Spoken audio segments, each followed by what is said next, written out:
Ce podcast vous est proposé avec la participation de Numéricable, de Skynet, et nous sommes recommandés par la bande dessinée Les Geeks.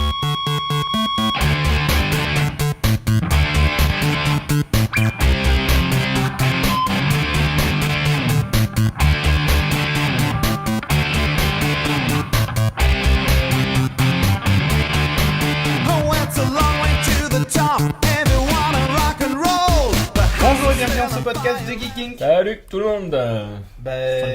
Ça gaze. Non, on va pas la faire à chaque fois. Cette semaine, on va vous parler de plein de choses et surtout de Gran Turismo. GT5 exactement. Voilà, puisque c'est un peu une émission presque un peu spéciale. Après plusieurs semaines de tests, on a quitté le Toulouse Game Show. C'est plus calme ici. C'est plus calme effectivement, Ouais. il y a moins de groupies. D'ailleurs, tu as un t-shirt qui va peut-être ne pas être déchiré aujourd'hui, Exactement. pas de morsure de zombies. De ou zombies trucs, ni quoi. rien. Donc évidemment, on les versus en fait, parce qu'il y en a que je vais répondre de suite aux commentaires, mais des gens ont dit ouais, le numéro était moins bien, tout ça. Certains ont moins aimé, d'autres ont plus aimé. Bon voilà, chacun On ses essaye à goûts, chaque mais fois. comme on savait pas quand est-ce qu'on allait le sortir par rapport au tournage, on pouvait pas prendre des sujets d'actu non plus. Et on s'est dit il y a des sujets sur lesquels on n'a pas le temps de Effectivement. s'étendre, et à chaque fois on dit ouais, on en parle rapido. Et là on s'est dit bon, on va prendre au moins 15 minutes pour Un en peu parler. plus de temps. Bon, parfois ça suffit pas forcément pour débattre concrètement et clairement d'un sujet qui Voilà. mérite des heures et des heures. C'est clair. Mais bon, au moins, voilà, on l'a fait, on était content d'y être. Et c'était- surtout, je pense qu'on avait des intervenants de qualité. Ouais, c'était Je sympa. pense que c'était plutôt pas mal. Mm. Bref. On enchaîne tout de suite avec la Culture.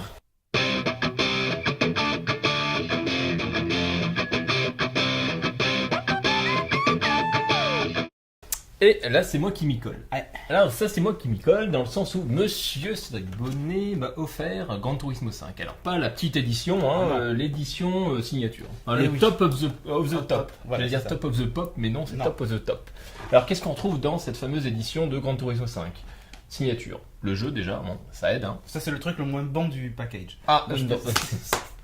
Une petite miniature d'une Mercedes SL, je sais pas combien. Ouais, enfin, SLS, pardon, ou Ouais. SL5, SLS, il va être SLS, C'est- avec une en couleur fait, qui est spécifique a priori à Gran Turismo, enfin l'édition ouais, Gran et Turismo. d'ailleurs, c'est pas en fait, c'est la voiture mascotte entre guillemets Ouais, du jeu. effectivement. Là, on la retrouve d'ailleurs sur le devant D'accord. de la jaquette. Sur les bouquins, partout quoi. Qu'est-ce qu'on trouve d'autre? Un porte-clés. Waouh, Une incroyable. clé USB, Qui yeah. ressemble à une clé de voiture. Et notamment une clé de voiture Mercedes. De en l'occurrence. Mercedes. Clé USB qui contient un petit film en fait sur la genèse de Gran Turismo. C'est D'accord. assez intéressant. Deux bouquins qui sont assez intéressants. Il y en a un que je vous recommande chaudement, ça s'appelle Apex. Finalement, c'est un bouquin explicatif de la physique des voitures. Quels sont les impacts des réglages sur une voiture? Pourquoi est-ce qu'il faut freiner à tel moment dans une courbe? Comment fonctionne un moteur, les différences de tout ce moteurs qui est en trajectoire et V, tout avec des cylindres à plat, etc. C'est hyper intéressant. Et on trouve enfin un petit livret qui contient de nombreuses photos des voitures premium de Gran Turismo. Donc, Issu du jeu. donc, issu c'est du les jeu. captures du jeu. c'est des captures quasiment du jeu. Non, pas du tout. En fait, c'est de l'image de synthèse qui est basée sur l'univers du jeu. D'accord. Ce sont les voitures que tu retrouves dans le jeu, mais ça reste de la synthèse haut niveau, donc c'est pas du in-game entre guillemets. Il y a plusieurs éditions qui existent de Gran Turismo. La basique, hein, elle doit Et être. t'as oublié la boîte. Ah, et la boîte. Alors la boîte The qui est box. très très spécifique. Pourquoi pour tu vas le la coup. mettre par terre peut-être parce que Euh, un capot de Mercedes. Voilà, en fait, c'est une boîte qui ressemble énormément à un capot de Mercedes. Donc après, tous les accessoires sont à l'intérieur, dans leur petite mousse. Enfin, c'est le truc Un peu premium. crédible. Ah, ma voiture est bossée. Ah oui, tu as mis un pet. J'ai mis un pet et me donné un coup de portière. Ouais, un coup de portière. Voilà. Il y a plusieurs éditions qui existent. La signature est assez intéressante, mais je trouve un peu cher par rapport à ce qu'on trouve dedans. Par contre, il y a une version collector qui existe, qui est très intéressante parce qu'elle contient ce fameux livre Apex, qui est vraiment une bible finalement pour n'importe quel pilote, j'ai envie Pour de dire. devenir le king du pilotage. Exactement, puis comprendre. Moi, j'ai appris plein de trucs, notamment en termes de mécanique, parce que je suis une Devenir balle le en mécanique. Schumacher des PS3. Presque. Bref, je vais maintenant parler du jeu. Ah. Alors le jeu, En fait, tout le monde attend ton avis Finalement, sur le jeu parce que on tu- en a rien tu à foutre pratiques du de- package, non, mais machin. tu pratiques de la simulation sur PC, R Factor, machin, des trucs que je comprends même pas ce que c'est. Mais est-ce que le jeu sur PS3, du coup, est-ce que c'est la vraie simulation qu'on attendait, le truc de ouf, qu'ils nous ont vendu comme étant le truc le plus proche de la réalité, tout ça? Alors en fait, Déjà graphiquement. Ouais, graphiquement parlant, en termes de moteur graphique. Bon, déjà le jeu il tourne à 60 images secondes, ce qui est une référence, qui est un standard plutôt dans les jeux de voiture. Forza 3 tourne à 60 images secondes, les simulations PC tournent à minima à 60 images secondes, donc c'est un standard. Donc, ça veut dire que là ça se place côté plus simulation. On n'est pas dans un blur ou un truc comme ça, tu vois. Toujours côté graphique, l'anti-aliasing est parfois un petit peu décevant. Ça dépend un petit peu des conditions météo, ça va dépendre également du circuit, puisque finalement le moteur graphique va s'adapter à une combinaison de la voiture, les conditions météo et puis l'environnement, le circuit, la lumière, etc. Donc c'est un mix des trois, donc des quatre, pardon. Du coup, lorsque tu as un circuit assez simple, tu vas avoir un bon rendu. Et à contrario, quand tu as un circuit qui est plus dense en termes de modélisation, comme Monza par exemple, ou des arbres ou des trucs du genre. Les arbres, ça va encore à peu près, c'est plutôt les bâtiments, les mecs qui bougent, etc. Là, la qualité, je trouve, elle diminue sensiblement. La gestion des ombres, c'est parfois catastrophique, mais ça dépend également de les conditions. Même sur les replays, parce que souvent sur les replays, en fait, ils diminuent le framerate pour descendre à 25 images secondes et ils augmentent la qualité graphique. Ce qui fait que les rendus, quand tu regardes un replay, t'es oh my god! Parce qu'en fait, à chaque fois, les images qu'on a vues sur internet, on a vu les images du replay, quoi. Exactement. Et in-game, c'est un petit peu différent. Ce qui est très très beau, c'est les effets de brume d'eau en fait, qui sont juste derrière les voitures lorsque tu roules sous la pluie. Ça, c'est vachement bien fait. Il y a également l'eau qui ruisselle sur le pare-brise. Ça paraissait bien fait sur les vidéos. Quand tu regardes un peu plus près, c'est un peu pixelisé, donc c'est un petit peu moyen. Voilà, le rendu des couleurs, je les trouve plutôt pas mal. Je le préfère, mais c'est très personnel. Je préfère le rendu de couleurs de GT5 à Forza 3. Je trouve que dans Forza 3, elles sont beaucoup plus saturées les couleurs. Donc ça donne un côté un peu moins réaliste. Alors, est-ce qu'on peut dire que la PS3 manque de puissance? Alors, j'ai envie de dire oui et non. Déjà, quand on voit des jeux comme aide-moi. Mass Effect 3 par exemple, 2 même. Déjà rien que le 2, ou alors Heavenly Sword, ou alors Uncharted. Mass Effect 2 qui n'est pas encore sorti sur PS3, il sort en janvier. C'est pas faux. Et on a déjà j'ai pris un peu d'avance. Uncharted qui est juste magnifique. Uncharted 2 qui est une tuerie. Mais God of War, il tourne à 25 images secondes. God of War qui a eu meilleur graphisme aux vidéos. Mais il tourne à 25 images secondes, ce qui fait que tu peux pas forcément comparer le rendu de ces deux jeux. Est-ce que ça change vraiment quelque chose d'être à 60 ou 25 quand tu joues? Ça n'a aucune comparaison possible. T'as l'impression que quand tu joues à 25, t'as l'impression que ça saccade. Je te jure. D'accord, ok. Enfin, quand tu ne connais que 25 images secondes. Une télé 100 Hz, machin. Non, ça n'a pas forcément grand chose à voir. Quand tu joues à 25 et tu t'as connu que ça, t'as l'impression que c'est normal. Mais quand tu passes à 60, entre 25 et 60, tu dis mais c'est vachement plus fluide. Du coup, c'est beaucoup plus naturel, tu vois. T'as pas d'effet de latence en fait quand tu fais une action. Comme dans la vraie vie, quoi. Exactement. Le but en fait c'est de tromper l'œil. Effectivement. Donc 60 Hz c'est une référence dans le domaine de la simulation, c'est le minimum syndical, j'ai envie de dire. Donc ça, 60 images secondes, bon point pour la PS3, enfin le Gran Turismo 5. Un petit bémol sur le moteur graphique qui est parfois un petit peu moyen, quoi, même un peu mauvais parfois. Ça dépend vraiment des conditions de jeu. Le jeu est en 720 ou en 1080p? Il est en 1080p. Peut-être que s'ils étaient passés en 720, ils auraient pu... Peut-être, mais ce que je voulais dire après, dans la modélisation, tu as deux parties, voiture et circuit. Tu retrouves quand même des textures un peu floutées, malgré le fait que tu sois en 1080p. Même sur les voitures? Même sur les voitures. Alors, je vais parler justement de la modélisation des voitures. On a à peu près 1000 voitures dans le jeu, 250 en premium. Donc premium, ça veut dire une modélisation très avancée, très détaillée, très fine, et les habitacles. Et les standards qui sont issus des générations précédentes de Gran Turismo. Donc t'as pas d'habitacle, les textures sont pourries, et la modélisation est très basique. Ils ont à peine amélioré. À peine amélioré, effectivement. Alors, les voitures premium, bon, c'est juste hallucinant en termes de détails, de modélisation, j'ai jamais vu ça. Sur n'importe quel jeu, même les simulations PC, à côté c'est presque du picture. Donc sur certains modèles, je pense notamment à certaines vieilles américaines, des Dodge, tu vois, ce genre de trucs, c'est très très bien fait. Certaines Ferrari sont très bien modélisées. Tu as également des prototypes de courses type Le Mans qui sont vraiment très bien faites. C'est assez dépouillé si tu veux, mais tu retrouves des détails, des switches que tu retrouves également sur la simulation PC. Donc côté modélisation, Ils ont vraiment Sur mis les le paquet premiums, ils sur ont les le paquet. premiums. Mais j'ai envie de dire que c'est inégal en termes de qualité, même dans les premiums. Par exemple, l'appli Lotus Elise, eh ben, elle est très dépouillée de manière, dans la vraie vie, j'ai envie de dire, en termes d'habitacle.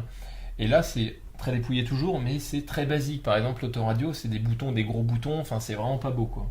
Donc, même dans les premiums, j'ai envie de dire que la qualité est pas égale. Donc, une égalité. Les standards, j'en parle même pas, hein, c'est parfois catastrophique. Si tu prends pas de plaisir à jouer avec une standard, en fait. Ah, c'est pas... Les circuits. Parce que toi, tu joues toujours en vue intérieure. Ouais, toujours en cockpit pour avoir un niveau d'immersion. D'ailleurs, en termes de vue cockpit, tu peux avoir 3 niveaux de zoom entre guillemets. Ah oui. Une vue éloignée, soit plus t'es proche. collé au volant, Voilà. soit t'es... Ça rajoute un petit côté à C'est bien ce qu'il y ait côté ce d'immersion. réglage. C'est très bien, effectivement. Ce que je veux dire pour les voitures, la modélisation, tu sens que les mecs c'est des passionnés de bagnole, quoi. Ils se modélisent, mais jusqu'à la petite vis, quoi. C'est vraiment hallucinant. Mais encore une fois, ça dépend des modèles. Ouais, ok. Et d'ailleurs, on peut rajouter juste pour la vue intérieure, enfin, je sais pas si tu en parles après, mais... Ouais, il y a également la possibilité d'avoir du eye tracking, enfin du head tracking, c'est-à-dire que tu mets une PSI PSI, ouais. et il y a un Si tu détection tournes légèrement de la ton- tête, en fait, ça tourne la tête dans le cockpit. Voilà, alors c'est amplifié, c'est-à-dire que tu tournes, imaginons 1 degré ta tête, ça correspond à 10 degrés dans le jeu. Mm. Donc Oui, parce que si t'es comme ça, tu vois plus l'écran. et c'est pas faux. Alors, je l'ai pas essayé moi, je l'avais essayé sur d'autres générations, d'autres produits sur PC, c'est bien, mais c'est pas mon kiff, en fait, bizarrement. C'est très très personnel. Ça apporte rien. Si, Même ça... si t'es en courbe, tu tournes légèrement la tête. Mais en fait, ils peuvent le faire automatiquement, ça. Dès que tu arrives sur une courbe, Ouais, c'est vrai. tu vois ce que je veux dire? Ouais. C'est bien, par exemple, quand on veut te doubler. Ouais. Quand on veut te doubler, tu donnes un coup à gauche pour regarder ton rétro, c'est pas mal. Un petit coup de volant, et hop. Les circuits, alors c'est pareil, c'est assez inégal. Il y a parfois une modélisation qui est très très riche. Hein, tu vas retrouver tous les bâtiments, jusqu'au moindre détail, mais les textures vont être floutées, il va y avoir de l'aliasing. Par exemple, les foules qui bougent, machin, mais c'est pourri, quoi. Enfin, toi, il y avait un circuit en montagne où les mecs étaient en 3D. Oui, alors c'est... non, j'ai oublié le nom, c'est un... Celui qui était dans la démo. qui était dans GT Prologue, effectivement, qu'ils ont remodélisé, et lui est très beau. Tu vois, c'est encore une inégalité. Il est très bien fait. Il est relativement dépouillé, finalement, ce circuit, parce que t'as pas beaucoup de bâtiments. Non, et puis le circuit est court en plus. Effectivement. Et tu vois, à contrario, Monza, je le trouve moche. Il est, encore une fois, bien modélisé dans le sens où il y a beaucoup d'objets. Tu retrouves beaucoup de détails, mais tu vas avoir beaucoup d'aliasing. Tu vas avoir... C'est moi ou c'est toi? C'est moi. toi. Tu vas avoir beaucoup d'aliasing. Tu vas avoir des textures très floutées. Donc c'est pas bon. Enfin, c'est assez inégal et c'est vraiment dommage finalement. Ça, c'est chiant. C'est un peu dommage.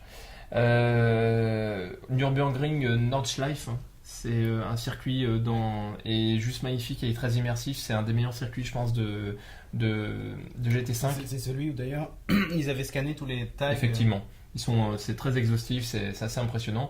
Laguna Seca est très décevant en fait. Laguna Je Seca pense que c'était quand même un peu un circuit emblématique de GT5. De GT. De GT, tout à fait. Il est un peu décevant par rapport aux versions PC qu'on trouve, qui sont faites par les teams Comate ou autres, hein, qu'on trouve sur GTR Evo ou sur R Factor. Enfin bon, pour les initiés, ça vous parlera. Je le trouve très beau circuit sur PC, et là, c'est très très très décevant. J'enchaîne sur le gameplay. Alors la physique globale, elle est assez bonne, mais on reste quand même un peu dans l'arcade, dans le sens où les bagnoles accrochent un peu trop au bitume. Mais c'est très très, ça dépend. Il n'y a qu'à voir quand tu prends un circuit à contresens et que tu fonces dans quelqu'un. Oui. Limite, ta bagnole elle décolle quoi. Non, mais elle décolle un peu, mais c'est pas monstrueux effectivement. Donc la physique des fois est un peu décevante. Je parlais surtout au niveau de la physique comment dire, des pneus. Ouais. La physique des pneus, l'accroche des pneus, l'accroche des châssis.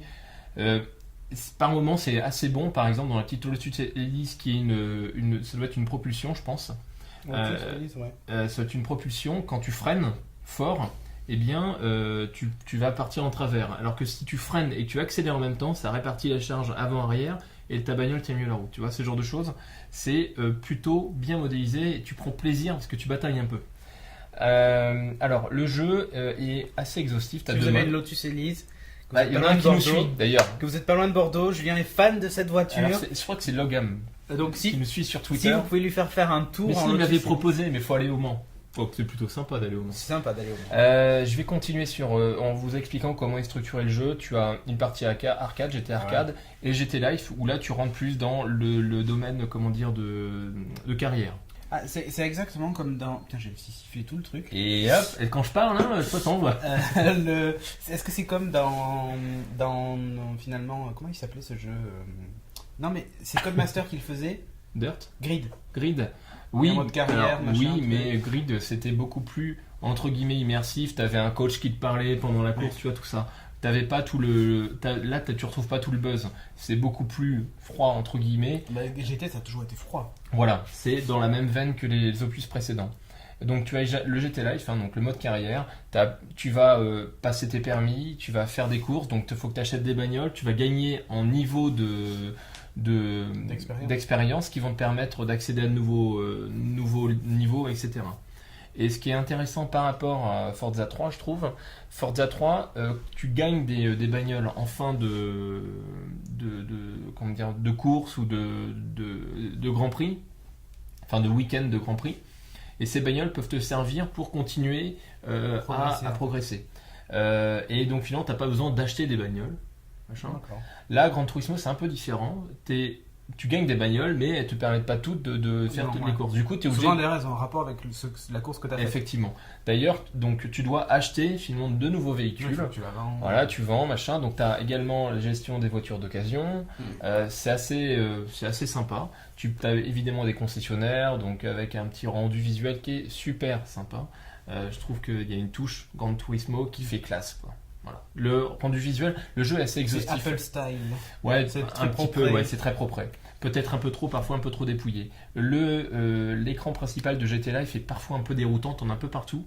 Mais finalement, tu retrouves tout ce que tu veux. Tu as accès à beaucoup d'éléments. Il y a eu des petits soucis au niveau du lancement du jeu parce que le serveur était saturé, donc ils ont mis à jour énormément. On est à la 3e mise à jour. Tu sens que c'est un jeu qui va vivre effectivement, qui va devenir mature de plus en plus au fil du temps. Il faut de la place sur ta PlayStation quand même. Oui, il faut de la place, ouais, parce qu'en plus, lorsque tu viens, donc déjà tu as l'installation qui dure une demi-heure, c'est super chiant. Bon, tu la lances et tu te casses, quoi. Donc tu peux pas jouer tout de suite quand tu viens de l'acheter. Et ce qui est intéressant par contre, quand tu viens charger un nouveau circuit, bien, il vient l'installer au fur et à mesure. Donc il installe au fur et à mesure qu'il d'ailleurs une petite astuce, ouais. Parce que les temps de chargement sont assez longs. Ouais, disque SSD. Si vous avez mis un disque SSD dans votre PS3, vous pouvez diviser par 2 les temps de chargement. Effectivement, ça dépend des cas. Mais lors d'un téléchargement de circuit, effectivement, tu gagnes 50% du temps. T'as un GT Arcade, là tu joues tout de suite avec des bagnoles premium. C'est assez sympa, la physique est un petit peu différente, je trouve, du mode arcade donc. Les nouvelles catégories, pardon. Il y a du karting, oui. Ce qui est assez cool, surtout en multi, c'est vraiment super sympa. C'est un Mario Kart sérieux. Ouais, voilà, exactement. Mais t'as de bonnes sensations, mais encore une fois, ça accroche un peu trop. Tu batailles pas trop parce que le kart, tu peux vraiment le mettre en travers, logiquement, et puis là, tu commences à t'amuser, quoi. Tu vois. Tant que ça dérape un peu. Là, ça dérape un peu, mais ça part d'un coup, tu vois. Tu as du mal à sentir parfois, et ça dépend des modèles, la perte d'adhérence. Ouais. Il y a le rallye également. C'était une catastrophe dans les GT les autres. Le rallye. Ouais. Et là, c'est moyen. On est très très loin d'un Richard Burns Rally, qui est un vieux jeu qui est mis à jour par la communauté et qui est exceptionnel en termes de physique. C'est pour dire quoi. Voilà. C'est histoire de quoi. Ouais, ils le mettent histoire de. Il y a un mode rallye quoi. Voilà, c'est histoire de couvrir un peu tous les défauts. Le retour de force, j'utilise le Logitech G25. C'est un volant retour de force avec un pédalier. Donc c'est un vieux machin, mais qui marche relativement bien. Le retour de force est relativement bon, j'étais assez surpris. Ça dépend finalement des véhicules d'une part, hein. C'est assez inégal encore une fois en termes de sensations au volant. Typiquement la Lotus Elise, c'est assez sympa, ça bataille. Mais d'autres voitures, bon alors quand on te touche, tu sens que ça tire et tout ça non. Ou non. Voilà, c'est ce que j'allais dire. Quand on te touche, tu sens rien. D'accord. Et tu sens un peu les aspérités de la piste, genre lorsque tu viens rouler sur un rebord là, pas un bumper mais un vibreur, voilà. Par contre, s'il y a par exemple un pet sur la piste, tu le sens pas du tout. Alors que sur certaines simulations comme Air Factor ou iRacing, tu vas sentir les moindres aspérités. Tu vas sentir également ta voiture quand tu es dans une courbe en creux, tu vas sentir que la direction va partir à gauche par exemple. Là, tu ne le sens pas du tout, notamment sur Nürburgring. C'est un peu dommage et ça enlève un peu au réalisme. Ouais. Qu'est-ce que je voulais dire ? Donc, on est assez loin des simu PC côté retour de force. Dommage. Un truc sympa, une nouveauté, le cycle de météo et de jour-nuit. Donc ça marche bien, c'est assez sympa, c'est bien fait. Par contre, le seul bémol, c'est que c'est pas dispo sur tous les circuits. Donc ça, c'est juste nul, quoi. Mais en même temps, je vois mal le cycle pluie et beau temps sur des pistes en terre. Parce qu'après, le rendu visuel, comment est-ce qu'il se passe, comment se fait la transition, tu sais, compliqué. Sur une piste en bitume, c'est peut-être un peu plus simple. Ouais, d'un autre côté, GT5, faut pas déconner, ils nous ont, 5 ans. ils nous ont pondu la démo quand la PS3 est sortie, C'est pas faux. et il leur a fallu 5 ans pour sortir ça. C'est pas faux. Un jeu inachevé, quoi. Un jeu inachevé. L'éditeur du circuit, c'est pas mal, mais c'est pas super méga abouti. Par contre, ça peut être sympa de se créer son circuit et puis de le partager entre potes et roule ma poule.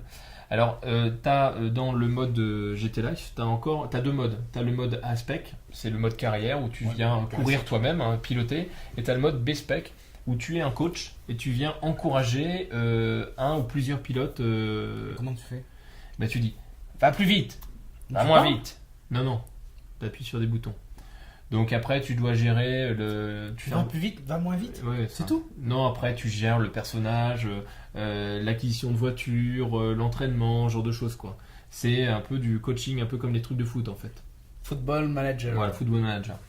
Je parlais de l'intelligence artificielle, donc. Va plus vite, va moins vite. C'est débile, hein. Enfin, autant rien faire, hein. Honnêtement, ce mode est pour moi actuellement inintéressant. Côté IA. Surtout que c'est de la loterie en fait. Si tu gagnes ou tu gagnes pas, si ton pilote gagne ou gagne pas. Non, ce que tu veux lui dire d'être plus ou moins agressif, etc. Bon. C'est très hasardeux, je vois pas vraiment l'intérêt de ce type de. Ils n'ont pas fait un truc où tu jettes les dés plutôt et tu détermines si t'as gagné ou pas. Ça pourrait, effectivement. L'IA, donc l'intelligence artificielle, donc l'ordinateur. Comment est-ce qu'il comporte sur route? C'est clairement une catastrophe.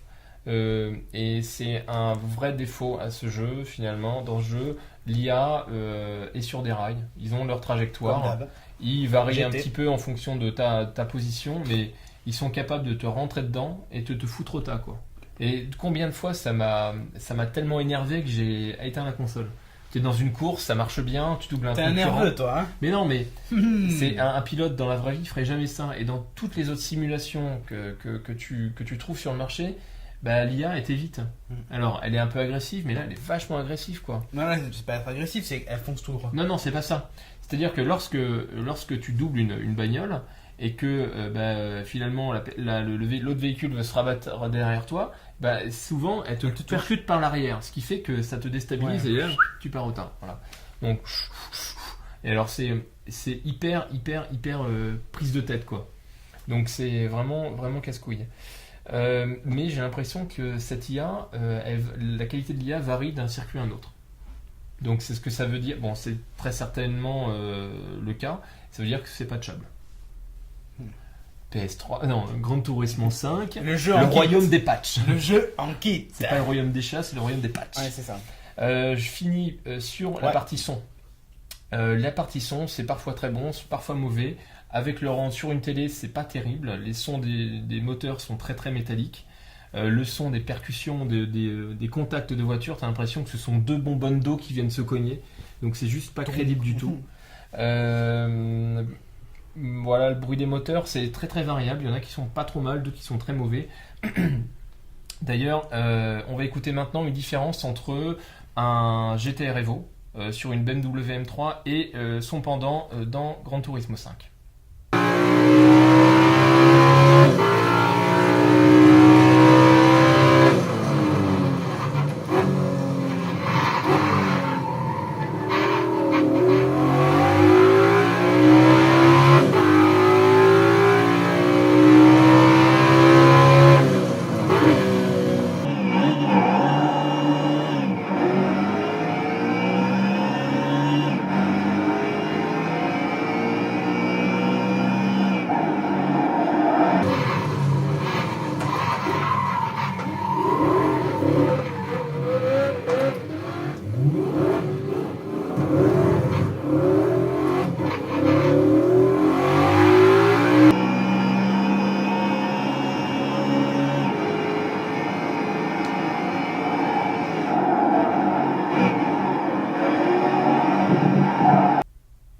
Donc voilà, vous voyez que la différence est assez flagrante.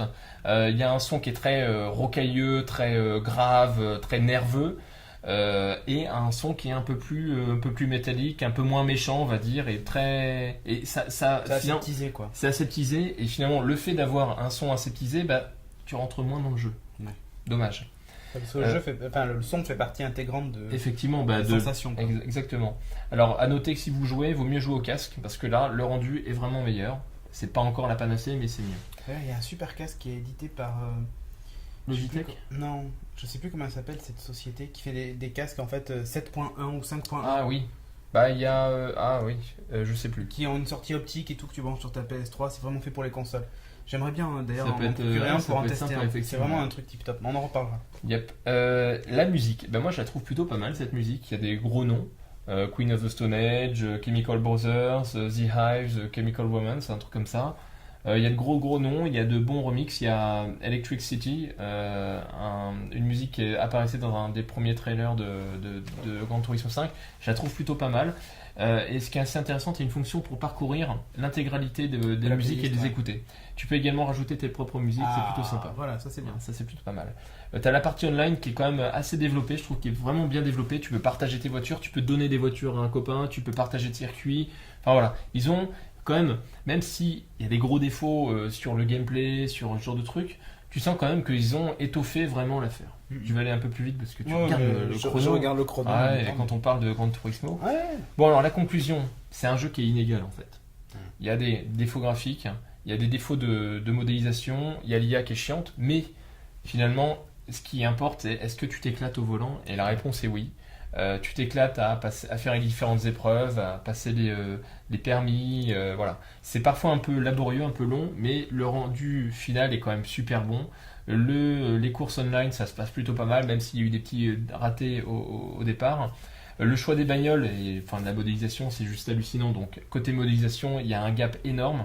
Là, ils ont vraiment progressé. D'ailleurs, ils se tirent la bourre entre Forza et Gran Turismo, hein, clairement. D'ailleurs, on a vu le trailer de Forza 4, pardon, Ouais. qui est assez sympa, même si ça reste de la synthèse. On verra ce que ça donnera avec les puissances de la console. Le rendu visuel, la comparaison des deux, Forza 3, Gran Turismo 5, c'est un petit peu mieux, je dirais, côté Gran Turismo. Mais c'est très subjectif, encore une fois. Ah oui, tu trouves que c'est mieux. Ouais, moi je le trouve un peu mieux. Je D'accord. préfère, c'est un peu plus riche, etc. Voilà, on s'éclate dans ce jeu, c'est plutôt pas mal. On est encore loin du Real Driving Simulator, comme ils disent. Hein. Très très loin même, on est très loin des simulations PC. Mais si vous avez une PS3, si vous voulez vous éclater, ça reste un très très bon jeu. Voilà. Si je veux conduire un Citroën Picasso, je peux. Picasso, pas évident. Par contre, je sais que t'as. Non, je sais pas pourquoi je dis ça. Non, mais t'as une C4, t'as quand même pas mal de bagnoles d'ailleurs qui sont modélisées en premium. La Mégane RS est modélisée en premium. D'accord. Plutôt cool. Ok. Voilà, donc Et c'est Porsche et ben non. Alors tu les as via des préparateurs, les RUF en Ouais. l'occurrence. Donc bon, il n'y a pas toutes les licences, mais tu retrouves quand même le gros de la troupe et Ouais. ça reste un super bon jeu. Bon, moi je vous recommande plutôt la version collector, hein, qui doit coûter une 60aine d'euros, avec le fameux livret Apex qui est Un ici, peu qui est plus, vraiment un peu plus. Ouais, 65. c'est plutôt 100 euros. Ah non. La version collector, Mais ta version standard, c'est 70 euros. 50. T'as la version collector qui coûte 10 euros de plus. Oui, je sur crois. Amazon. Ouais. Oui, ok. Ouais, moi j'achète sur Amazon. Non, mais aussi. moi je parlais des prix publics, Ah, d'accord. genre dans Dans la- Micromania et tout ça, quoi. Je crois que ça se trouve, il s'aligne. Hein. Donc ce livre Apex, c'est vraiment super intéressant. Ok. Voilà, et là je ne mords plus du tout. Mais si, Ah, on non. enchaîne avec Project. Ah, D'ailleurs, ouais. j'ai voulu le retrouver sur mon iPad et je ne l'ai pas retrouvé. Mais bon. Dans les Non, méandres. mais comme j'ai fait une mise à jour, Ah oui, d'accord. bon, enfin voilà, iTunes, mon ami. Donc Project, en fait, qui est un magazine qui a été, qui est édité par Virgin. Ils ont lancé d'ailleurs une petite application pour ça. Vous le retrouvez sur le store. Alors l'appli en elle-même est gratuite, mais vous faites de l'achat in-app pour des magazines. Et le premier magazine qui est sorti, donc le tome 1, est disponible pour 2,39€ quand même. D'accord. Ça doit faire 2,99$ ou un truc comme ça. L'intérêt en fait de ce magazine en fait, c'est qu'il est vraiment totalement édité et uniquement sur l'iPad. C'est le premier magazine exclusif à exclusif à l'iPad. Donc là où c'est une tuerie, c'est que par exemple dès la couverture, on a Jeff Bridges dans Tron, ouais. que l'on voit bouger, tout Donc, ça, c'est- machin. Ils redéfinissent les standards du journal. Voilà, donc là, Magazine. donc tu vois ta page d'accueil en fait déjà c'est déjà un mini-film, Mm. tu vois, enfin ton comment ça s'appelle, ta couverture. Ensuite bon, tu as tout le sommaire qui est totalement interactif, tu peux cliquer partout. La navigation se fait de la façon suivante, c'est-à-dire que vous allez de gauche à droite et quand vous rentrez dans un article, ben, vous allez de haut en bas. Ce qui fait que l'article est quasiment infini. Ce qui est top, c'est qu'en fait l'article est mis à jour tous les jours. Donc en fait votre magazine est vivant. C'est génial. En fonction des commentaires apportés par les gens, le journaliste corrige des coquilles et tout ça. Donc c'est mis à jour tout le temps. Où il rajoute de la documentation. Il y a énormément d'animations, de vidéos. Il y a des trucs un peu sympas du genre, tu es sur un article, tu appuies sur un bouton et hop, ça t'envoie direct sur le blog et tu peux commenter l'article. Pas mal. Tout est hyper interactif et c'est hyper moderne. En fait, là où ça me bluffe, c'est que c'est le genre de magazine qu'on pourrait retrouver dans une série télé ou dans un film futuriste. Voilà, là on est face à un putain de magazine interactif qui est une tuerie. C'est génial. Bon, c'est qu'en anglais, puisque ce magazine est édité qu'en anglais, mais c'est hyper intéressant. Déjà, je trouvais le contenu hyper intéressant. Il y a des trucs sympas sur des voitures, par exemple, où il y a tout un truc sur le design des voitures, et donc on voit un crayonné, et en fait, avec le doigt, on gratte la page et on voit apparaître la vraie voiture en dessous. Ouais, donc il y a une interaction. Donc il y a une vraie interaction avec le magazine tout le temps. C'est vraiment génial pour ça, quoi. On peut évidemment partager un article sur les réseaux sociaux. Enfin bon, c'est un peu un truc idéal. La liseuse est donc intégrée, puisque on utilise cette application pour lire tous ces magazines et on en télécharge autant qu'on veut, enfin autant qu'il y a des sorties. C'est un mensuel, bimensuel? En fait, j'en sais rien. Pour tout te dire, j'ai pas su si c'était un mensuel ou un bimensuel. Là, il y a un premier numéro, je pense que ça sera un mensuel plutôt. Il y a du travail quand même derrière. Parce qu'il y a énormément de boulot, de mise en page et tout ça. Même les publicités. Même si finalement, même les publicités, il y a quelques pubs sont assez et chialées. les pubs en fait sont. Pour te dire, même au début, j'ai cru que c'était une application. Non, mais c'est carrément une application dans le magazine. Alors, ce que je voulais dire, c'est que les outils de mise en page, de création de contenu numérique sont en train également d'évoluer pour intégrer ces nouvelles technos et faciliter. On en avait parlé d'ailleurs avec le HTML5 et tout ça. Exactement, et faciliter la création de contenu adapté. Ça m'a fait un peu penser au magazine Sports dont on avait parlé dans un vieux numéro de qui était la claque, quoi. Mais là, c'est même encore mieux. Ça va au-delà de ça. Dès que tu as une photo, en fait, réellement, tu peux la switcher pour en voir une autre. Il n'y a pas qu'une photo, en fait. Il y en a plein. Il y a des vidéos, il y a du son, des ambiances sonores et tout ça. C'est vraiment... c'est super bien fait. Et graphiquement, c'est vraiment... c'est nouveau, quoi. C'est vraiment quelque chose de novateur que j'ai vu nulle part ailleurs. Même les magazines Wired et tout ça, des applications qui existent déjà, qui sont sympas.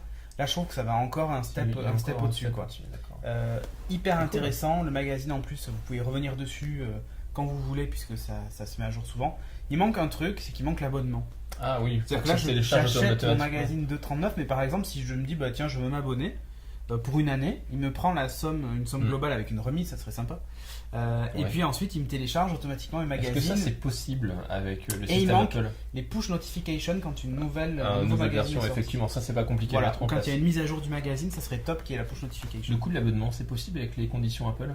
Je sais pas. C'est pas évident, parce que je crois qu'ils sont extrêmement réticents. Ça posait problème notamment pour le New York Times. Pas évident, mais de toute façon, ils sont en train de bosser sur. Enfin, on le sait, et puis il y a des fuites partout. Ils sont en train de bosser sur la presse en ce moment. Et je pense qu'on va voir arriver ce genre de kiosque. Mais encore une fois, là, on est sur un magazine qui s'appelle Project, dans une application qui s'appelle Project. J'aimerais bien projet, non? Ouais, non, mais j'aimerais bien en fait qu'il y ait enfin presque un standard et que tous se jettent sur ça. Après, je sais pas, peut-être Virgin doit demander la beaucoup d'argent. La définition des standards, c'est toujours très compliqué. Ouais. Donc, bref, un magazine ultra futuriste sur iPad qui donne envie de lire des magazines. Et moi, j'ai acheté la première version qui est en anglais. Mais je trouve ça génial. Il y a deux versions. Il y a la version US et la version Canada qui est aussi en anglais. Mais les news sont un peu différentes dedans. Donc voilà. Mais bon, moi j'ai acheté la version US, je crois. Donc tu recommandes? Je recommande très franchement. Rien que pour l'aspect démo en fait. Ouais, voilà. C'est dommage d'ailleurs qu'il n'y ait pas une version d'essai d'un magazine. Ah oui. Sur quelques pages en fait. Ouais, t'es obligé de payer pour avoir la page dans le truc.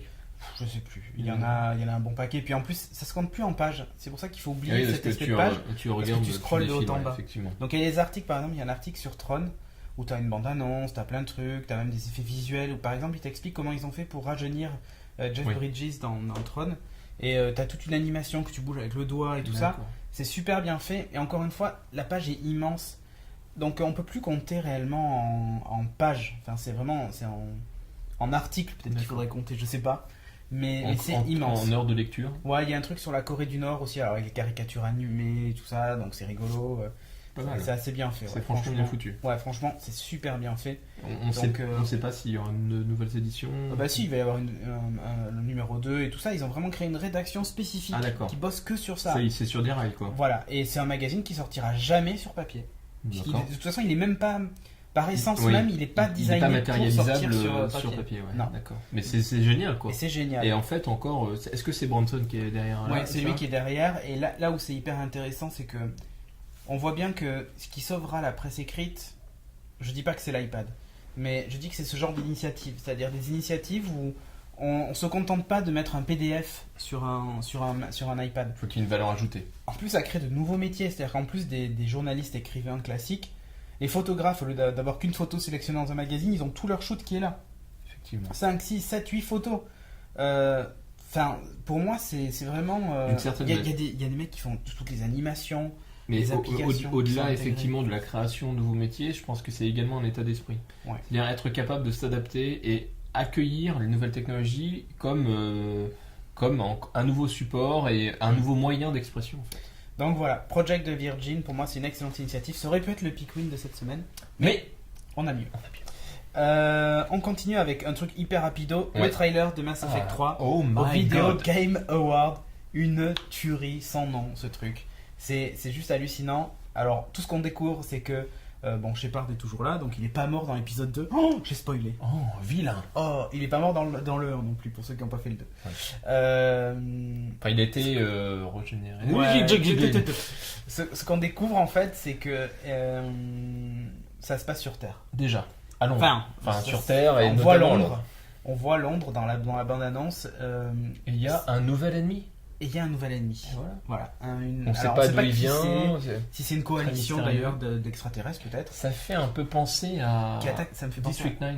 Alors ça fait penser à District 9, mais moi Ou alors, non. l'ennemi, tu veux dire qu'on voit Ouais. vite fait. Non, c'est pas District 9, ce serait plutôt. Fuck. Oh, j'ai dit une grossièreté. Oh. Ce serait plutôt. Moi ça me fait penser à va Battlestar, le coup de chercher la Terre, machin, Ah ouais, tout ça. d'accord. Et là, on retourne sur Terre. Voilà. En gros, ils ont toujours dit que Mass Effect ce serait une trilogie. On boucle la boucle et on termine sur Terre. Sur Terre, parce d'accord. qu'on parle de toute façon de la race humaine qui est Effectivement. menacée, tout ça, machin. Et là, on voit bien qu'on a progressé d'un cran dans l'aspect dramatique, où là, ça se passe vraiment sur Terre, donc la planète mère des hommes. Et voilà. Alors, c'est vrai que quand on voit Big Ben, puisque ça se passe à Londres, on se dit, ils sont remontés dans le temps ou quoi, Ouais, parce que on c'est sait pas très trop. futuriste. Ça fait pas très Mais futuriste. comme c'est un monument et qu'après tout le reste c'est des ruines, Tu veux dire on qu'ils en vont sait pas le rien. raser pour construire Non, mais- un building à la place? Non, mais ce que je veux dire, c'est Oh. non, a priori non. En fait, on n'en sait rien de ce qui s'est passé, Ouais. on sait pas du tout si c'est dans le futur ou pas, ou Exactement. machin. Le mec qui est sur cette planète qui est vachement blessé, là, le sniper, il a l'air quand même de pas venir du passé, quoi. Non, c'est clair, son armure Les armes fait et tout futuriste, ça, etc. machin. Le Ouais. truc qui s'injecte dans la jambe parce qu'il est Effectivement, blessé. Voilà, les monstres me font penser à la guerre des mondes et puis un petit peu Ah à oui, Half-Life. c'est ça. Oui, c'est Également ça, oui. avec les gros pods. Voilà, exactement. Bah, c'est cool ça. Une tuerie, donc Ouais. ça sortira fin de l'année 2011. 2011, donc ouais, on a encore encore le temps de voir venir. Sur Xbox. Bon, il y a eu un trailer exclu, de Batman, pas, non, il n'y a plein plus de d'exclus trucs. maintenant sur. Ben, Mass Effect 2 donc sort sur PS3, Mass Effect 3 sortira aussi sur PS3, mais certainement pas en même temps. D'accord, il y a un décalage. Je pense aussi. Maintenant, c'est l'ami Alex qui va nous parler de. Ouais, qui va nous Ténèbres. parler de Ténèbres. Attention, ça fait peur. Hello à tous, c'est Alex pour une nouvelle chronique BD. Maintenant vous commencez à avoir l'habitude. Et avant de commencer, je vais faire une digression. Les digressions, vous avez également l'habitude. Digression pour remercier toutes ceux et celles que j'ai pu rencontrer lors de la frénésie toulousaine au Toulouse Game Show. Tous ceux et celles qui m'envoient des petits mots toujours très gentils la plupart du temps sur le forum de No Watch, sur le forum de Geek Inc. Ceux et celles qui me demandent des conseils aux bandes dessinées. Tous les gros minets maintenant qui me suivent sur Twitter, c'est un peu plus d'une centaine, qui n'hésitent pas à pareil, me poser plein de petites questions.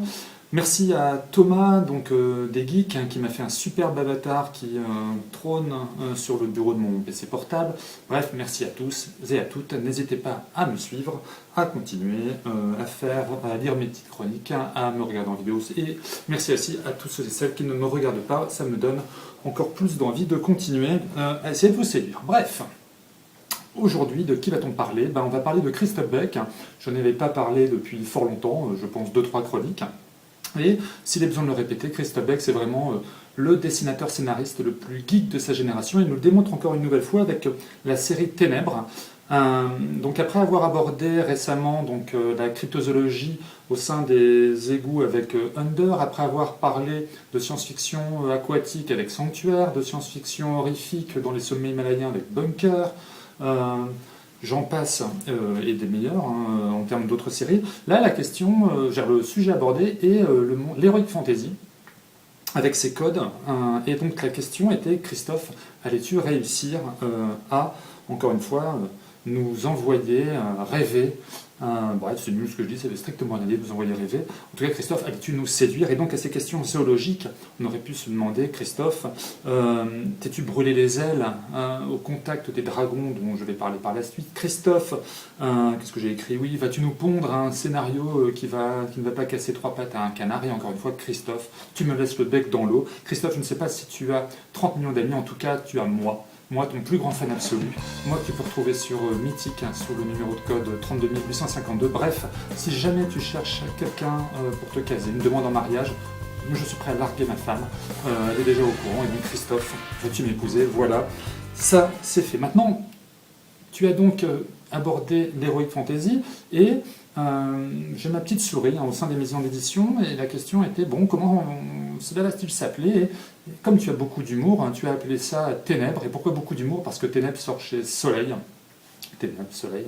Et finalement, comment a été pondue cette idée? Simplement, voilà, Soleil t'a demandé, Christophe, serais-tu capable de nous pondre un scénario digne... Te sens-tu capable de pondre un scénario digne de Conan?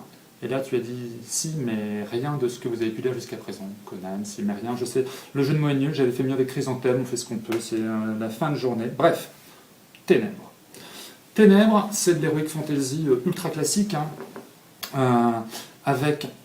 qui a le mérite en tout cas d'être un parfait melting pot de tout ce que personnellement j'aime dans la culture geek, et je vais y revenir très très rapidement. Bon, le pitch il est extrêmement simple, il ne fait pas bon vivre aujourd'hui dans les contrées du conte qui regarde, tout simplement parce que depuis maintenant 100 ans, des dragons ont décidé de venir mettre à feu et à sang, et surtout à feu, donc cette magnifique contrée autrefois pleine de prés, de prairies, de chalets verdoyants, etc.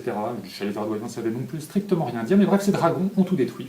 Et néanmoins, il y a une prophétie qui dit que voilà, un guerrier vêtu d'une armure de glace sera le seul capable de vaincre ces dragons, et ce, tous les 100 ans. Or, la dernière armoire à glace qui a voulu donc affronter ces dragons, finalement a fini en brochette ou méchoui, je ne sais plus trop. Donc, ce monde est-il voué à périr définitivement? Et non, car un jeune garçon du prénom de Iowen se profile à l'horizon, jeune garçon qui a des pouvoirs particuliers, et c'est là finalement où ça y est, on est parti dans ce mélange des genres, avec finalement le but de la lecture de ces bouquins est finalement de retrouver l'ensemble des sources d'influence de Christophe Beck. Alors je les ai notées, c'est vraiment un petit jeu. Donc le monde, c'est un monde, donc bien sûr type Heroic Fantasy basique avec ses codes, je le répète, et par contre avec une parfaite analogie à la Terre du Milieu, donc de Tolkien, avec, donc vous le verrez dans le Mans en incrus, j'ai même fait un petit comparatif avec certaines photos des films. Donc on est en plein dans l'univers de Tolkien, on retrouvera Minas Tirith, des éléments qui font penser au Mordor, les chevaliers du Rohan, etc. etc. Donc dans ce monde médiéval fantastique, qu'est-ce que moi j'ai retrouvé? Donc déjà des dragons qui ont une gueule mêlant l'alien à Godzilla avec un petit œil malin du Raptor.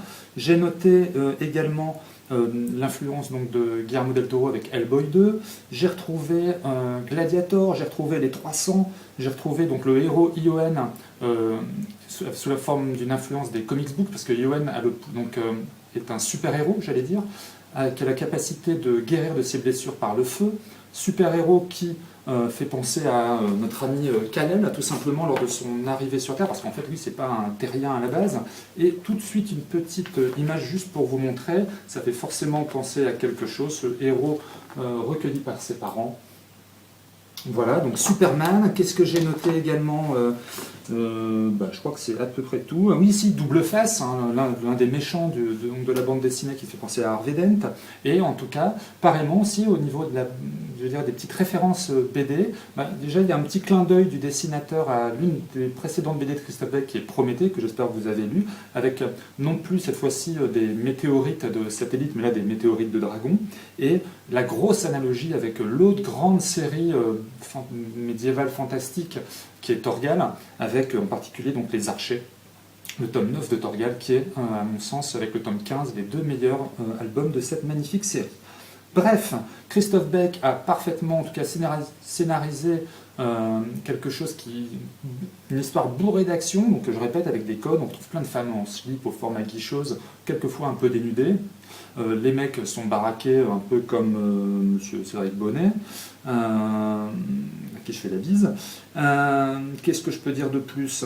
Oui, donc, le scénario est excellent, mais il est surtout fortement appuyé par le dessin de Icko. Alors certains diront que parfois les cases sont un peu surchargées, mais en tout cas jamais jusqu'à l'excès. Je voulais juste vous montrer ces magnifiques planches également. Ici, oui, ça fait penser également au film d'Arthur. Ici, donc, le guerrier de 300. Bref, c'est génialissime. Le 2e tome est sorti récemment. La série est prévue en 5 tomes, avec déjà le 3e qui est en cours d'écriture et de dessin. 5 tomes, il y a un coffret donc, qui comprend les 2 premiers tomes qui sortent pour Noël. Alors, je n'achèterai pas forcément le coffret, j'attendrai peut-être les 5. En tout cas, pour conclure, allez visiter le site de Christophe Beck qui s'appelle Processus, qui est un site bourré de tout le travail qu'il a pu effectuer, qui donne des avant-premières sur ce qui va sortir. Et la méga chose que j'ai découverte hier, c'est son association future avec Corbéran. Donc Beck et Corbéran, mes 2 idoles du milieu de la bande dessinée francophone, qui n'est pas morte, qui renaîtra de ses cendres, et la bise à Christophe également. Donc avec la sortie le 26 janvier prochain du Doppelganger, Doppelganger, l'ombre maléfique, et ça a l'air d'une série fantastique également extraordinaire en 2 tomes, ça sort le 26 janvier. Voilà, j'ai fini pour aujourd'hui. Je voulais parler que de Ténèbres, magnifique bande dessinée, il n'y a pas à hésiter, il faut l'acheter, comme toutes celles dont je vous parle d'habitude.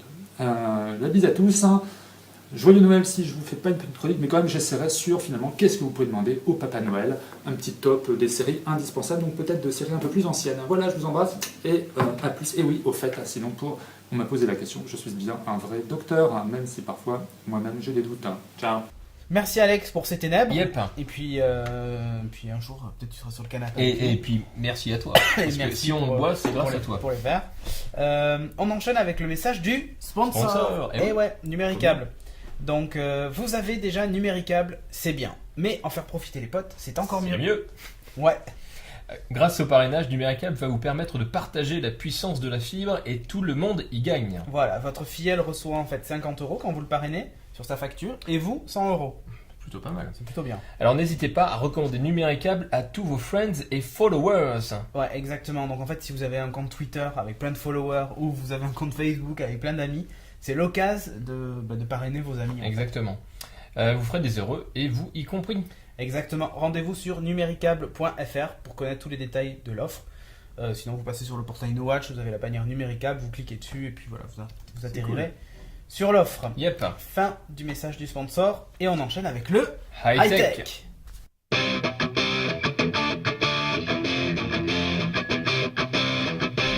Alors, aujourd'hui, Maryse, qu'est-ce que vous nous proposez? Alors, non, il y a eu énormément d'actu Google la semaine dernière. Et ça concernait en particulier Android. Android qui donc a été dévoilé en version 2.3, la fameuse version Gingerbread. Yeah, tu fais ça bien. Voilà, bon, bref. Tu sais à quoi ça me fait penser? Ça me fait penser à la chanteuse d'un groupe de Garbage. Ah oui. Ça doit s'appeler Ginger. Non, je crois pas. Ah bon? Non. Celle qui était dans comment ça s'appelle Ouais, elle était dans un film. Terminator. Non, dans Terminator, c'est Connor Chronicles. Elle jouait la méchante. Oui. C'est vrai. Bon bref, donc Android 2.3 a été annoncé et il est d'ailleurs disponible sur un seul téléphone aujourd'hui qui est le Google Nexus S, qui est disponible qu'aux États-Unis. Comme ça, c'est fait. Chez Best Buy et qui arrive d'ailleurs chez Carphone Warehouse en Angleterre. C'est beaucoup plus rapide que Froyo. Voilà la grosse nouveauté de cet Android 2.3. Déjà Froyo était rapide, mais là ils ont éliminé quasiment toutes les latences qui pouvaient exister. On est très proche de ce qui se fait sur Windows Phone 7 et sur iOS. Ouais, ça s'appelle Shirley en fait, la chanteuse. Shirley, ça n'a rien à voir. Effectivement. Il y a eu un petit lifting de l'interface, le clavier est maintenant noir. Il n'y a que des couleurs noires, orange et vert d'ailleurs. C'est ça en fait les couleurs de Gingerbread. Assez particulier, mais ça donne un look futuriste. Et d'ailleurs, je soupçonne Google d'avoir choisi le noir pour une raison simple, c'est que le Nexus S et t'as un téléphone avec un écran Super AMOLED, et quand on affiche des noirs sur un écran Super AMOLED, on consomme moins de batterie. C'est Donc, des petits malins. je les soupçonne d'avoir utilisé ça pour ça. Donc si vous avez un Galaxy S chez Samsung, qui aura peut-être droit à la mise à jour 2.3, vous consommerez moins de batterie lors de l'affichage du clavier par exemple, puisque le clavier C'est est noir. magnifique. Ouais, et d'ailleurs tous les messages, toutes les fenêtres OK machin qui avant étaient blanches ou grises, maintenant sont noires.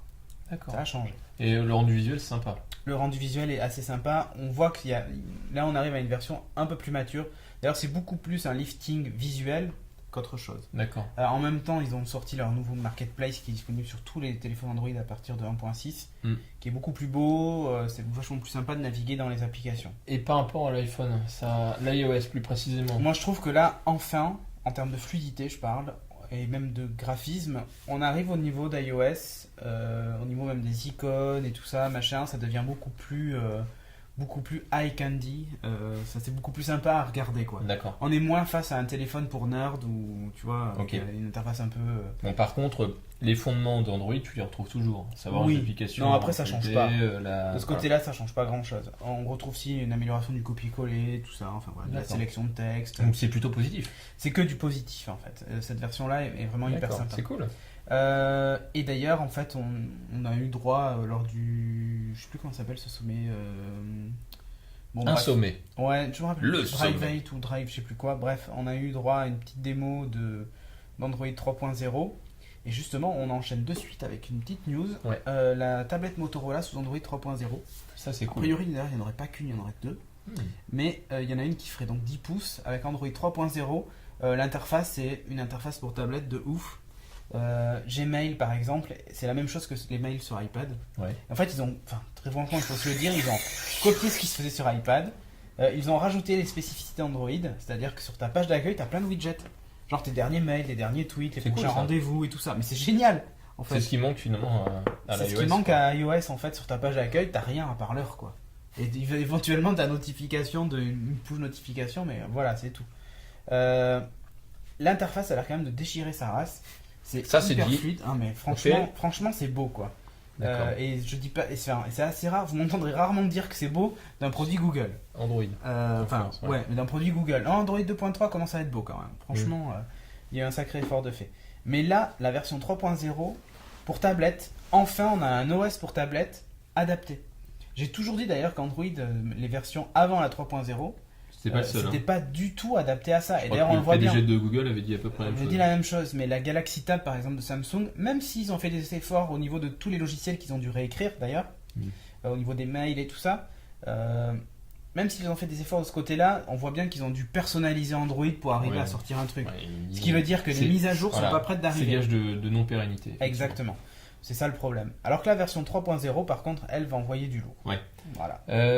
Une autre news. Une autre news Google. Ouais, en fait le CR48. Ah, j'adore ce Chromebook. truc. Tu sais, R48, ça fait nom de code, tu sais, ou alors. Non, mais en fait tu regarderas ta classification périodique des éléments et tu regarderas le Chrome et tu comprendras. Oh, Le 48. attention, c'est un truc encore pour nerds. ça. Ouais, c'est encore un truc pour nerd. Mais Google est en fait le spécialiste de ça. Ils ont fait une publicité pour leur Google Chrome Netbook qui est énorme. Qui est assez sympa. Franchement, c'est super rigolo. Et voilà. Et voilà. Après, au niveau du matos en lui-même, c'est un netbook tout ce qu'il y a de plus classique. Ouais, limite un peu pourrave même. Limite. Ah ouais, voilà, c'est En la fait, limite en du termes, il pourrave fait et un du peu cheap. cheapos. Oui, voilà. Ouais. Franchement. Par D'ailleurs, contre, on sait pas si c'est la version finale hardware. on sait enfin, pas, a priori, je pense oui, que oui, quand même, ils l'ont diffusé à gauche à droite. Donc bon. Alors au niveau de l'OS, C'est voilà, un quoi. navigateur. Voilà, Par tu contre, peux surfer sur Internet. Par contre, dedans, c'est du SSD, tout ça. Donc, t'appuies sur un bouton, hop, c'est allumé. C'est instantané. C'est comme l'iPad finalement, c'est des Ouais. en quart de tour. Tu te logs et hop, t'es direct sur le navigateur. Et bon, le concept, Et c'est en avant. tu travailles sur le cloud, donc tout toujours connecté. Ouais. Tu sauvegardes tout ton contenu et tout toujours sauvegardé sur le web, mais tu fais quand même beaucoup moins de choses que sur Il un intègre en fait ordinateur. un modem 3G et tout ça, hein, forcément, puisque tu peux Alors, rien faire s'il est et pas ouais. connecté. Finalement, comment ça va se passer? Est-ce que ça va être dispo en Europe avec des forfaits comme Ça le d'habitude sera, et évidemment, tu paieras un forfait pour. T'es pas obligé de l'avoir, tu pourras travailler qu'en Wi-Fi si tu le veux. Mais ça limite vachement l'intérêt. C'est clair. Parce que t'allumes ton ordi et tu veux te connecter à tes Et Google si tu Docs, l'éteins, c'est raté. Eh ben, tu perds toutes tes données. Ouais. Ouais, t'as un disque SSD, donc ça se trouve, il risque A priori, il d'être. n'y a que 4 Go de disque SSD. Hein, Ouais, donc, donc tu n'avais pas grand chose. Il peut même pas sauvegarder en USB parce que tu leur as même pas de port USB. Si, il y a des ports USB. Des ports USB. Et d'ailleurs, ils exploitent même le fait que tu peux brancher une imprimante. D'accord. Les drivers sont natifs et tout ça. Bon, Et au pire, s'il les manque, ils les téléchargent sur le web. Donc, ça, c'est ce qu'ils ont expliqué d'ailleurs, que tu peux brancher tout ce que tu veux, même une caméra, ce que tu veux en fait, même un appareil photo, et tu envoies tes photos directes sur Picasa, par exemple. Parce que c'est le service Google. Mais, effectivement. Bon, c'est encore un peu bien dénudé pour l'instant. Bah, vous ferez pas de montage vidéo avec, mais Voilà. c'est pas le but. Et c'est une machine qui est faite pour pas coûter grand chose. Et limite, c'est du jetable en fait. Effectivement. Tu D'ailleurs, dans la vidéo, oui, ils ont ça coûté l'est clairement, 25. quoi. Donc, bon. Mais on voit bien qu'en fait, c'est vrai. On est à la limite du jetable et du. En fait, ce qui compte, enfin, ce que dit Google, c'est que ce sont les données qui comptent. Et d'ailleurs, ils en savent quelque chose puisque. Eux, ils sont bien contents d'avoir toutes nos données personnelles. Et ils savent Big que c'est Brother ce qui is se watching monétise you, le plus effectivement. cher. Donc, Alors, ils se réservent le droit de consulter les données ou pas? normalement, non, comme dans les Google Docs. Des fois, Non, vite, on sait pas. Hein. On va pas Non. faire non plus nos. Enfin, ils analysent le contenu va pour se- afficher de la publicité en haut, ça c'est sûr. Mais c'est un robot qui le fait. C'est un robot, C'est pas un effectivement. genre. Donc, bon.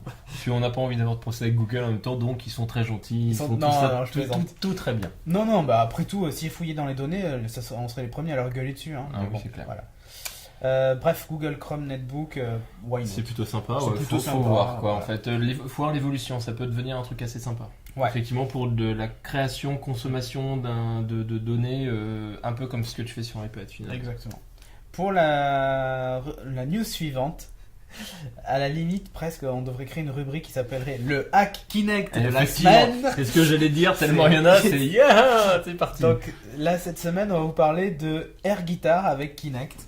C'est un truc de ouf. Et alors, il y a des mecs qui sont amusés à faire un truc, c'est que dès que vous tenez votre main comme ça, il faut apparaître une guitare.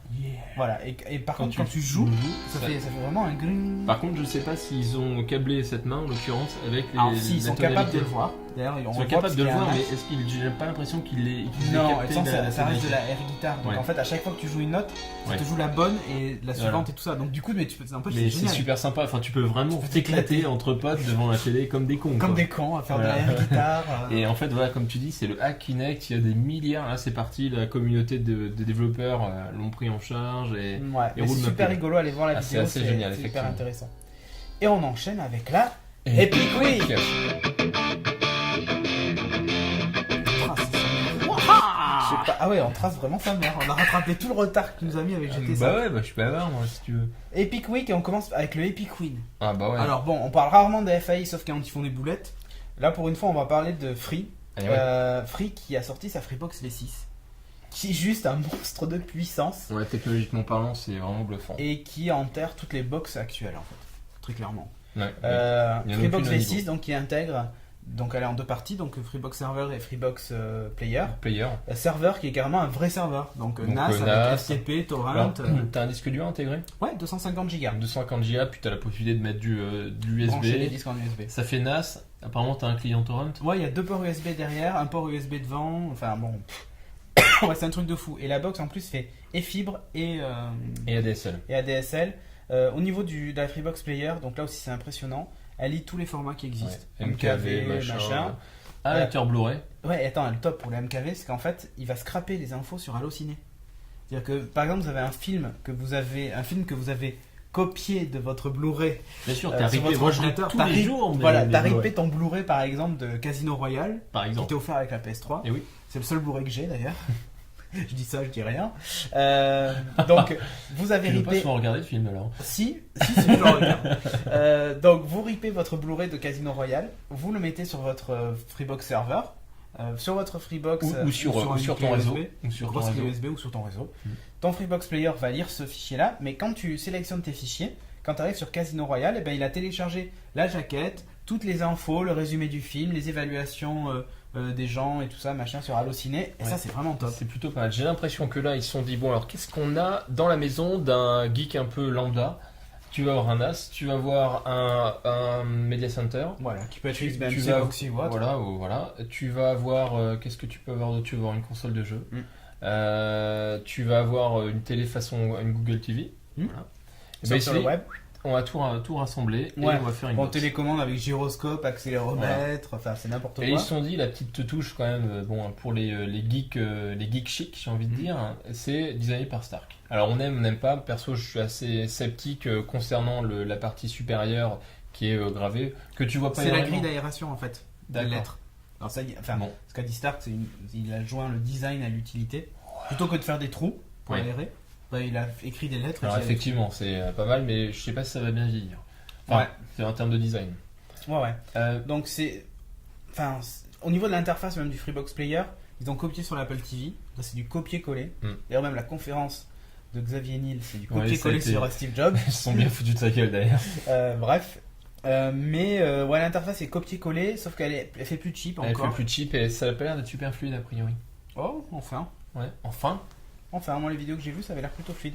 Mais ça fait super cheap, tu vois, quand tu montes la télé. Pourquoi mettre l'icône d'une télé? Mais c'est pas une icône en fait, c'est une photo en fait, toute pourrie. Ouais. Pourquoi mettre toujours un rideau derrière les interfaces en fait, un rideau rouge? C'est important, attends. C'est Ah, classe, sans les déconner. rideaux rouges. Non, c'est super moche. Quitte à Ok, copier un peu- Apple, putain. au moins ils auraient pu faire un truc sobre. Ils ont une interface graphique, enfin un produit extérieur qui est designé par Ouais. Stark, mais l'IHM n'est pas designé par Stark. du Non. tout. Bonjour le Il y a chat. un fauve qui passe. Ah, on a peut-être vu sa queue, non, peut-être ouais. pas. Ah, Non, on a entendu un petit on a miaule. entendu couiner. Ok. Euh, Voilà, donc ça c'était pour le Epic Win, donc la Freebox V6. C'est un peu la claque, hein. Voilà. C'est Ouais. un peu Bon, la ils ont claque. augmenté leur abonnement au passage. Hein, Hop, ni vu ni connu, je voilà, t'embrouille. 36 € maintenant. Je pense que de toute manière, Et l'abonnement va augmenter à cause de la TVA, il va passer Effectivement. à 40 €, enfin 39 € Ah, en début je d'année crois que c'est prochaine. 35. Tiens, Non, mais, là ils sont à 35. D'accord. 37,90 ou un truc comme ça. D'accord. Ils ont un peu mis la claque à tout le monde hein, quand même. Hein. Oui. Mais je pense qu'il va y avoir une riposte, c'est obligé. Ouais. C'est cool, encore Non, mais une c'est fois, cool parce qu'ils ils ont- font avancer le marché. Voilà. C'est génial. Et je crois que Niel expliquait que l'équivalent en termes de service à l'étranger, en Belgique, c'est minimum 100 € Ouais. d'abonnement mensuel. Bon, apparemment, les box françaises sont pas très chères. Et l'offre triple play n'existe pas forcément ailleurs. Ouais. Ça, j'étais assez étonné, effectivement. Bon, enfin bref. Yep. Epic Win pour cette box, C'est qui est plutôt quand même cool. un monstre de technologie. Epic Fail. Alors, Epic Fail aujourd'hui, on vous a parlé de Gran Turismo 5 tout à l'heure, on va encore vous en reparler. L'idée là, c'est Epic Fail, c'est que avec le coffret signature que je vous ai présenté tout à l'heure, il y a une sorte de concours qui a été organisé Méga pour compète. méga compète pour gagner notamment cette voiture, mais en format standard. En format standard, en vrai. grand. Voilà.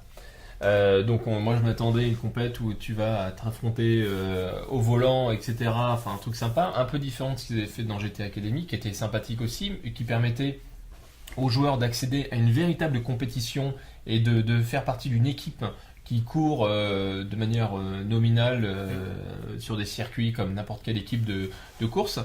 Et ben non en fait, là ils vont utiliser le B-Spec mode, le mode B-Spec de GT Life. Hein, Va plus vite. Va plus vite, va moins vite, t'es un bon gars, je t'achète une nouvelle voiture, je te fais faire un peu plus d'entraînement. Les putes Voilà. et le champagne t'attendent dans ton. Exactement.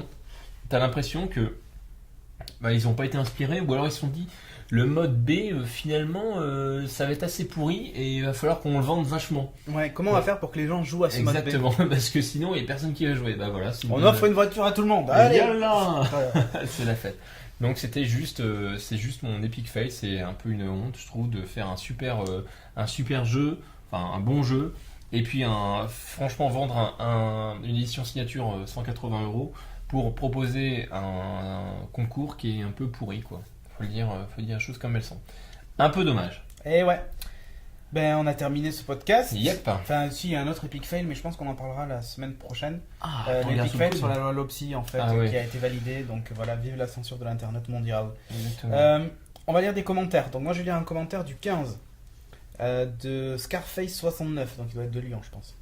Salut les gars. Pour ma part, alors ça s'appelle épisode 90 et on a 3 étoiles. Pour ma part, j'ai pas du tout accroché. Les sujets traités ne m'intéressent pas. Le high-tech que j'attends chaque semaine était absent. Allez, ce sera mieux la prochaine fois. À plus, Fab de Lyon. Bah oui, on avait de toute façon prévenu que c'était. Et oui. Et d'ailleurs, c'était même dans le texte que le format était complètement différent. Bon, voilà, c'était un test aussi pour nous. Je vais en lire un autre. Là, je suis sur la version SD. Hein. Ah, bah, sur HD, mais Scarface 69, il a mis également sur la version HD. Ah, d'accord. Ok. On l'a mis sur les deux. Ok, très bien. Alors, j'en ai un autre, moi, de Benoît Bod, qui nous dit, du 13 décembre, qui nous dit: excellent. Coucou les gars, je vous suis depuis un petit moment. Juste pour vous dire chapeau bas pour le dernier geeking sur le TGS. C'était vraiment du bon boulot. comme dirait Jean-Yves, pourvu que ça dure. Pourvu que ça dure. Voilà. J'en ai une de Jean-Christophe Maure, du 15 décembre, qui s'appelle le Summum. S-U-M-M-U-M. Pardon. Podcast qui reste toujours au top, mais Hartung, la HD comme le Blu-ray, laisse voir les rides en gros plan. Non, je déconne, continuez et merci encore pour de ces moments de bonheur. Ouais. Ouais. Et j'en fais un dernier, moi. T'as des rides, toi? Non, c'est T'as toi. des ridules. C'est toi. Si, t'as des ridules, toi. Non, moi je mets du Toi, t'as des pubis, cernes. monsieur. Alors, un commentaire du 4 décembre de Pipioli. Oui, je sais. Why not? Why not 5 étoiles, donc accro, un fauteuil, un iPad, un verre de jus d'orange, des jeux, de la culture, de la technologie. Un geek ne peut pas rêver mieux qu'en regardant ce podcast. Bonne continuation à vous. Alors, le jus d'orange d'Alex, il est sympa. Hein. Il envoie, hein. Ouais, la Saint-Glinglin, on s'en rappelle. Oui, c'est la Saint-Glinglin, effectivement. C'est tout, pas d'autres messages? Non, Si, c'est moi bien. j'en ai un. Ah, Vous utilisez Boxy, figurez-vous que... c'est bien. Oui, c'est bon, non, c'est bien, oui, bien ou pas bien, Vous je sais aimez rien. No Watch? C'est mieux. C'est mieux. Non, mais surtout, l'application Geeking qui est disponible. Ah, oui. En version finale, ça y est. Exactement. Donc vous pouvez regarder directement sur votre télé si vous utilisez Boxy ou sur votre PC, ou Mac, ou Linux, ou Apple TV. Les podcasts en streaming, en HD ou SD, donc portée de télécommande. Donc pour ça, vous allez sur boxy-fr.org. Vous avez tout qui est expliqué, Ouais, comment t'as rajouter en fait un repo. le répertoire en fait qui contient cette application dans Boxy. Vous ajoutez cette appli et voilà, et vous avez accès à tous les podcasts, enfin à tous les podcasts de Geeking. Une appli No Watch est en préparation. Ouais. D'ailleurs, je crois qu'elle est dispo sur le repo, mais c'est une bêta, donc vous avez accès à rien. Ouais. Enfin, voilà. D'ailleurs, si vous êtes développeur XBMC, j'avais commencé à faire le pendant pour XBMC, donc. Mais il y a une version qui arrive, la Dharma, enfin RC2, qui va être la version 10. Il va falloir tout refaire parce qu'il change tout. Donc je me suis dit, je vais peut-être pas me lancer dans le développement Ouais, maintenant. mais XBMC arrivera aussi de toute façon. Exactement, on va Mais essayer de n'hésitez pas à la travailler tester, cette appli sur Boxy. En plus, elle marche bien. À ma connaissance, il n'y a aucun bug connu. là-dessus. Ok. Je l'ai utilisé plusieurs fois et ça marche bien. Et c'est quand même super sympa depuis sa télé de pouvoir accéder au podcast. Ouais, et en plus, maintenant qu'on a changé de serveur, le streaming est hyper Et fluide. ouais, c'est clair. Il y a Vous pouvez même avancer dans le podcast sans problème. C'est quand même la classe. Et ouais, Yep. c'était tout. C'est good for you. Ouais, pour Et moi, bah voilà, tout va bien. nickel. Bah écoutez, sur ce, on vous dit Yeah. à la semaine prochaine pour le numéro 92, où on testera d'ailleurs... Boxy Box. Non, Non. on testera... comment il s'appelle Ah, tu sors les rames aujourd'hui, hein? Little Big Planet 2, Ah, puisqu'on a accès à la bêta, donc voilà, ce sera d'ailleurs Nickel. peut-être d'ailleurs les geeks versus Sackboy. On verra. on va lui maraver sa tête. On lui marre sa tête à Sackboy. Allez, Allez, ciao ciao. tout le monde. That we already run the world. Oh, I have been a nerd since my first 5-syllable word, and no TV series or movie changes that. And I'll still be a geek now, vote for Pedro. So last week I do not care whether Milan endorses Plaid. Oh, I have been a nerd since long before anyone heard that Bevan Scrawny was the latest fashion trend.